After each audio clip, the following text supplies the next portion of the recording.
Bismillahirrahmanirrahim. Assalamualaikum warahmatullahi wabarakatuh. Yang terhormat Ibu Nidia Feriwulandari MPD selaku dosen pembimbing mata kuliah Statistika Penelitian Pendidikan Matematika dan teman-teman yang berbahagia. Sebelumnya, perkenalkan saya Ica Wardani dari kelompok 4 akan membimbing presentasi kali ini. Nah, kelompok 4 akan membahas tentang non-probability sampling. Anggota kelompok 4 adalah yang pertama ada Mbak Mika Tanti Nurwati, kemudian ada Mas Yuda Wastu Setiawan, dan yang ketiga saya sendiri Ica Wardani. Dalam metode penelitian terdapat salah satu proses di mana nantinya kita akan melakukan pengambilan sampel untuk mendapatkan data yang akan diteliti. Terdapat dua cara pemilihan pengambilan sampel, yaitu probability sampling dan non-probability sampling. Pada penelitian nantinya akan mengambil salah satu dari dua cara pengambilan sampel tersebut, tergantung dari sifat dan karakteristik sampel itu tersendiri. Pada presentasi kali ini, kami akan membahas tentang teknik non-probability sampling. Nah, yang akan dibahas ada 3, yaitu yang pertama ada definisi, kemudian yang kedua ada jenis-jenis teknik non-probability sampling, dan yang ketiga adalah kelebihan dan kekurangannya. Next. Nah, yang pertama ada definisi. Definisi non-probability sampling. Non-probability sampling adalah teknik yang digunakan untuk pengambilan sampel yang tidak memberi kesempatan atau peluang yang sama bagi setiap anggota populasi atau setiap unsur untuk dipilih menjadi sebuah sampel. Prosedur penarikan sampel non-probability sampling bersifat subjektif. Probabilitas pemilihan elemen-elemen populasi tidak dapat ditentukan. Untuk materi atau selanjutnya akan dibacakan oleh Mbak Mika. Kepada Mbak Mika, saya bersilah. Terima kasih Mbak Ica atas waktunya. Untuk selanjutnya yaitu jenis-jenis teknik non-probability sampling. Jenis-jenis teknik non-probability sampling itu ada 7. Yang pertama, sampling sistematis, yaitu teknik pengambilan data berdasarkan urutan dari anggota populasi yang telah diberikan nomor urut. Yang kedua, purposive sampling atau sampel pertimbangan, yaitu satuan sampling yang dipilih berdasarkan pertimbangan tertentu dengan tujuan untuk memperoleh satuan sampling yang memiliki karakteristik yang dikehendaki. Teknik ini digunakan terutama apabila hanya ada sedikit orang yang mempunyai keahlian atau ekspertis di bidang yang sedang diteliti. Yang ketiga yaitu accidental sampling atau sampel tanpa sengaja. Adalah teknik penentuan sampel berdasarkan faktor spontanitas atau kebetulan, artinya siapa saja yang tidak sengaja bertemu dengan peneliti dan sesuai dengan karakteristik atau cocok sebagai sumber data, maka orang tersebut dapat digunakan sebagai sampel responden.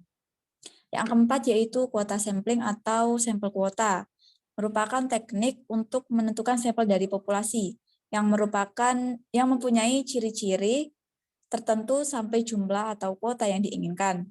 Pengambilan sampel hanya berdasarkan pertimbangan peneliti saja. Hanya di sini besar dan kriteria sampel telah ditentukan lebih dahulu.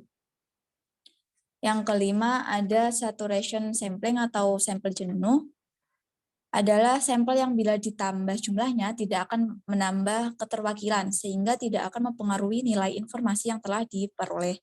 Yang keenam ada snowball sampling atau sampel bola salju, adalah teknik penentuan sampel yang mula-mula jumlahnya kecil kemudian membesar, ibarat bola salju yang menggelinding yang lama-lama menjadi besar. Dan yang ketujuh ada sensus atau sampel total, adalah teknik pengembalian sampel di mana seluruh anggota populasi dijadikan sampel semua. Penelitian yang dilakukan pada populasi di bawah 100 sebaiknya dilakukan dengan sensus, sehingga seluruh anggota populasi tersebut dapat dijadikan sampel semua sebagai subjek yang dipelajari atau sebagai responden pemberi informasi. Untuk materi selanjutnya akan dibacakan oleh Mas Yuda. Untuk Mas Yuda saya persilahkan. Baik, terima kasih untuk waktunya.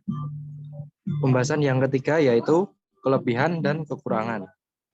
Next. Kelebihan non-probability sampling. Yang pertama yaitu kondusif dan praktis dalam menyebarkan survei.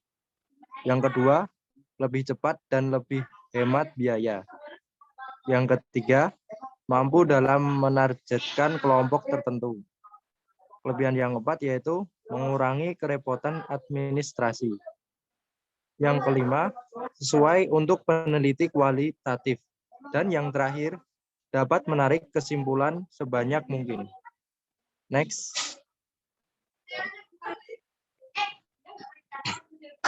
Yang poin yang ketujuh, yaitu ada sesuai untuk penelitian yang membutuhkan analisis mendalam.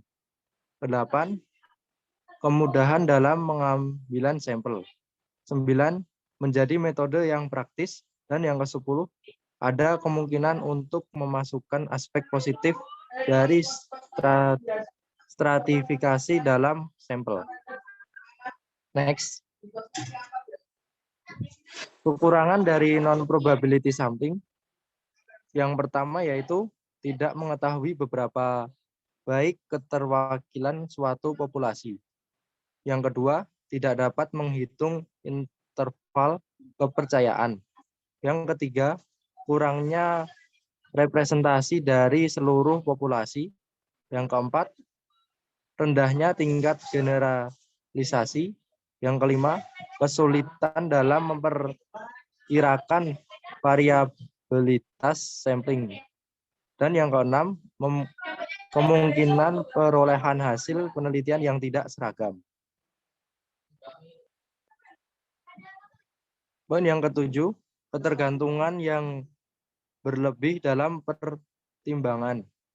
8. Membutuhkan banyak lembaga survei yang berorientasi pada tujuan. 9. Dibutuhkan pengetahuan yang mendalam tentang populasi. Dan yang terakhir, ketergantungan pada intuisi dan firasat.